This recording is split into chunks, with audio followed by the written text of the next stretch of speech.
বিষয়ে সচেতন হতে শুরু করছে, মহান স্রষ্টায় বিশ্বাসী যে কোনো মানুষের জন্য এটা আনন্দের এবং উদ্দীপনার খবর।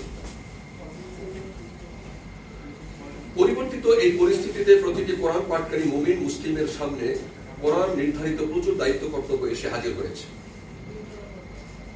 আমাদেরকে ধীর স্থিরভাবে সেসব নিয়ে ভাবতে হবে এবং আল্লাহকে ভয় করে এবং তারই উপর ভরসা করে কোরআন থেকে পন্থা পদ্ধতি বের করে আনতে হবে, আর সেই ধারাবাহিকতায় যাবতীয় সমাধান সূত্র এবং কল্যাণের পথ বেছে নিতে হবে।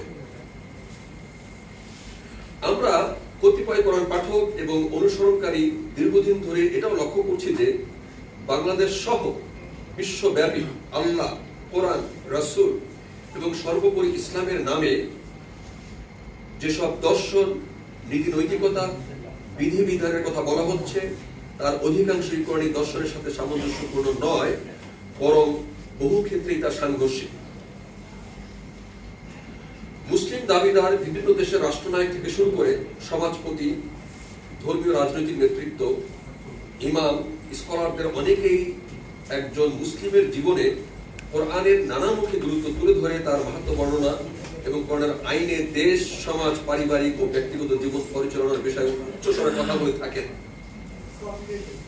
কিন্তু বাস্তবতা হচ্ছে তারা তাদের বক্তব্য এবং কর্মকাণ্ডে ইসলামের নামে এমন সব বিষয়ের অবতারণা করেন যার সাথে পবিত্র কোরআনের সামান্যতম সংযোগ নেই। এসব বৈপরীত্যের কারণে বিশ্বব্যাপী সাধারণ মানুষের মনে কোরআন এবং ইসলাম সম্পর্কে বহু নেতিবাচক ধারণা দানা বেঁধেছে। আমরা মনে করি সত্যিকার বিশ্বাসীদের কোরআন পাঠ থেকে দূরে সরে যাওয়ার সুযোগে একদল মতলববাজ বহুমাত্রিক মিথ্যা প্রচারণার ফায়দা নিচ্ছে।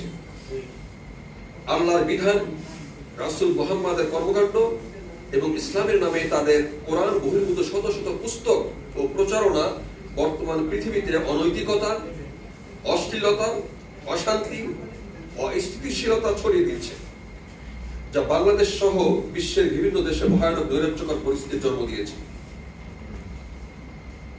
অন্যদিকে ইসলামের পাশাপাশি বিশ্বে প্রচলিত যে সকল দর্শন বা মতবাদ এতদিন বিভিন্নভাবে বিভিন্ন দেশে চর্চা করা হচ্ছিল সেগুলো ধীরে ধীরে কার্যকারিতা হারিয়েছে, যেটাকে আমরা ওয়ার্ল্ড অর্ডার বলে থাকি। এই অবস্থায় উন্নত পশ্চিমা বিশ্ব দেশগুলো বিশ্বের বিভিন্ন দেশের চিন্তাবিদ, রাষ্ট্রপ্রধান, দার্শনিক এবং স্কলাররা নতুন একটি বিশ্ব ব্যবস্থার প্রয়োজনীয়তার কথা সামনে আনছে। সন্দেহাতীতভাবে কোরআন সেই স্থানকে অলঙ্কৃত করতে সারা বিশ্বের সর্বোত্তম দর্শন বলে আমরা কোরআন পাঠকারীরা বিশ্বাস করি এবং মনে করি।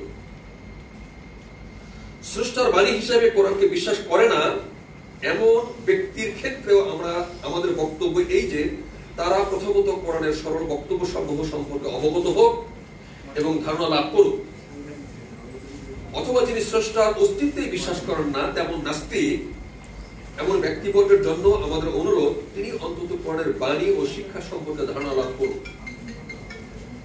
এর ফলে তিনি সমাজে প্রচলিত ইসলামের বাইরে কোরআন নির্দেশিত ইসলাম সম্পর্কে প্রকৃত ধারণা পাবেন, যাতে করে বাহ্যিকভাবে ইসলামের রূপ দেখে তাদের মনে যে নেতিবাচক ধারণা জন্ম নিয়েছে তা যাচাই করার সুযোগ লাভ করবে। তদুপরি তাদের লেখনী ও বক্তব্যের ভ্রান্তি দ্বারা বিদ্যমান পরিস্থিতিকে তারা যে আরো নাজুক করে তুলছে তা থেকে মানবজাতি পরিত্রাণ পাবে। এখানে একটা বিষয় খুব সবারই আমার মনে হয়